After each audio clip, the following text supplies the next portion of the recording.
படுபாவிகளின் சூழ்ச்சியினால் எங்கள் ஆலயங்களை எல்லாம் இழந்தோம், எங்கள் உணவையெல்லாம் இழந்தோம், எங்கள் உடைமைகளை எல்லாம் இழந்தோம், எங்கள் பெண்களையெல்லாம் இழந்தோம்.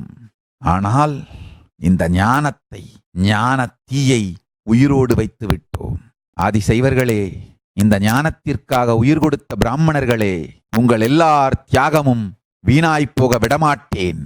பிராமண வெறுப்பும் இந்து மத வெறுப்பும் ஒன்று, ஆதிசைவ வெறுப்பும் இந்து மத வெறுப்பும் ஒன்று. என்னுடைய ஒரு தாழ்மையான வேண்டுகோள், இந்துக்களே, உங்களுக்குள் ஜாதி ரீதியாக, கோத்திர ரீதியாக பிரிவுகளை விட்டுவிடுங்கள். நம் எதிரி, பொது எதிரி பெரியவன். நம்முடைய சிறுமையான சிறு சிறு உட்பிரிவு பிரச்சனைகளால் நம் வீட்டையே கொளுத்துகின்றான். அண்ணன் தம்பி சண்டையை அப்புறம் பார்த்து கொள்ளலாம். வீட்டுக்கு வெளியில் நின்று கொண்டு நம்மை மொத்தமாய் அழிக்க நினைக்கும் எதிரிக்கு இடம் கொடுக்காதீர்கள்.